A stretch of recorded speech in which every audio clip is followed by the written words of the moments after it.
Pemirsa, sejumlah pihak menyebut aksi unjuk rasa mahasiswa rentan disusupi kepentingan politik oleh pihak tertentu. Lalu bagaimana agar aksi-aksi mahasiswa ini bisa lebih kritis tanpa ada tindakan destruktif, apalagi anarkistis? Untuk membahasnya lebih lanjut, sudah bergabung melalui saluran Skype ada Ketua Umum Pengurus Besar Himpunan Mahasiswa Islam, Sadam Al-Jihad. Selamat siang, Sadam. Selamat siang, Mas. Ya, Sadam, apa kemudian strategi kalau teman-teman dari HMI misalnya khawatir aksi-aksi rekan-rekan teman-teman mahasiswa ini sangat rentan disusupi oleh kepentingan-kepentingan tertentu? Apa antisipasinya? Jadi ketemu dengan Republik Indonesia, ada sebagian dari BEM-NUS juga, ada juga sebagian dari BEM-SI. Jadi memang gundah gulananya teman-teman ini adalah banyak yang curhat bahwa ini khawatir disusupi, khawatir dimanipulasi kemudian dipolitisir dengan kepentingan-kepentingan lain. Nah, oleh karena itu kita bersepakat dengan teman-teman BEM, saya diskusi dialog secara budaya bahwa kita harus membangun gerakan ini secara komprehensif. Dengan apa? Dengan kajian-kajian yang menyeluruh. Jadi kita terus bergerak untuk melakukan kajian-kajian. Misalkan ini tuntutannya soal RKUHP. RKUHP sudah ditunda. Nah, RKUHP dan RUU kontroversial ini kita buat kajian bersama, temu mahasiswa nasional hukum se-Indonesia misalkan.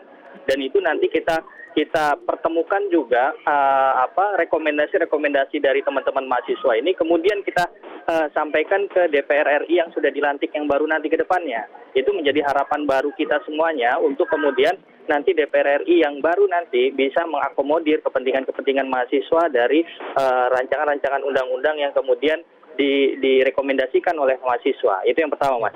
Yang kedua, sudah ada konsolidasinya? Sudah ada konsolidasinya untuk mengadakan dialog begitu ya?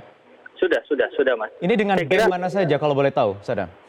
Ada jaringan dari BEM Republik Indonesia, teman-teman BEM Jakarta, kemudian ada kemarin saya komunikasi dengan teman-teman Telkom di Jawa Barat.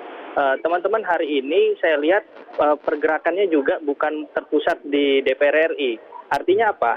Dulu ini yang disampaikan, salah satu yang disampaikan penting dari teman-teman BEM ini adalah awalnya ada mungkin 30-an BEM yang ikut dalam aksi. Tapi hari ini itu berkurang drastis di Jakarta terutama. Hanya mungkin tidak lebih dari 10 atau BEM dan sebagainya. Nah, kenapa? Karena ada kekhawatiran dari teman-teman BEM lainnya ini bahwa aksi yang sebelumnya itu dipolitisir oleh kepentingan-kepentingan yang saya kira tidak punya kepentingan untuk terhadap aksi mahasiswa gitu. Memang teman-teman mahasiswa ini sadar atau melihat ada tanda-tanda memang gerakan-gerakan selama beberapa hari terakhir ini sampai hari ini berpotensi untuk disusupi.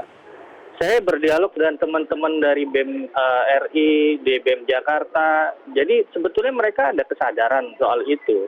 Nanti kalau memang boleh berkenan dari Metro TV ataupun televisi-televisi lainnya mengundang BEM-BEM yang ingin sharing terkait dengan hal ini. Dan saya kira ini penting kiranya bahwa kita harus membuka ke publik bahwa ternyata ada hal yang harus kita bergerak secara komprehensif daripada kita nanti ditunggangi ataupun dipolitisir dengan kepentingan-kepentingan lainnya gitu. Nah, saya kira teman-teman BEM tadi yang tadinya awalnya 30-an, kemudian hari ini kan bisa dilihat, Mas, bagaimana di DPR RI, kemudian di Gejayan juga dan lain-lain itu tidak terlalu banyak aksinya. Kenapa? Karena ada kesadaran dari BEM-BEM ini untuk bahwa ya sudahlah kan sudah ditunda nih RKUHP, ya sudahlah kan sudah ditunda nih RUU. Nah, kemudian Undang-Undang KPK juga kalaupun mau dibantah ya silahkan nanti ada judicial review dan Presiden juga mempertimbangkan terkait dengan Perpu KPK.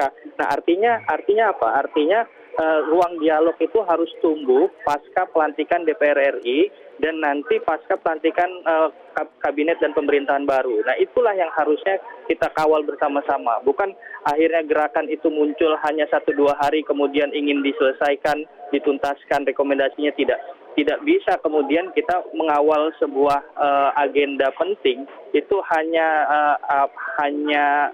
tergesa-gesa, saya kira. Nah, dulu tahun 98 pun ada evaluasi gerakan. Nah, sekarang ya kita evaluasi gerakannya. Salah satu evaluasinya adalah kita membentuk kajian bersama di daerah-daerah dan kemudian kita bikin Temu Nasional Mahasiswa Hukum se-Indonesia misalkan.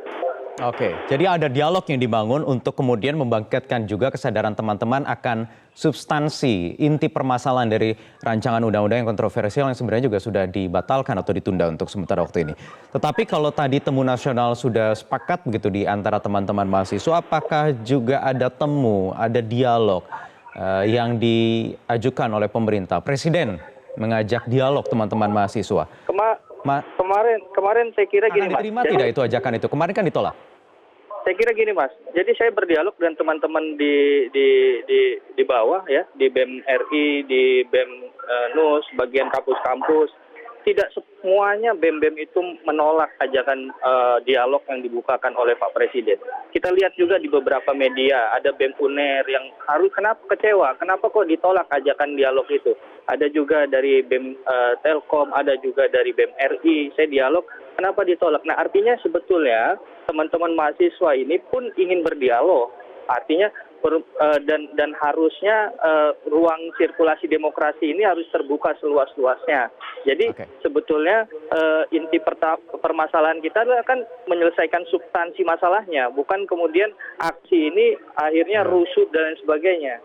Tuh, oke, baik. Kalau begitu kita nantikan kalau memang ada sepakat, sudah ada temu nasional di antara teman-teman mahasiswa, tidak hanya di Jakarta tetapi di berbagai daerah, terutama yang kemarin juga sudah menggelar aksi unjuk rasa dan juga membuka ruang dialog bersama pemerintah dan tentunya juga teman-teman di parlemen. Terima kasih Sadam, Ketua Umum Pengurus Besar Himpunan Mahasiswa Islam Sadam Al-Jihad atas waktunya di Metro Siang.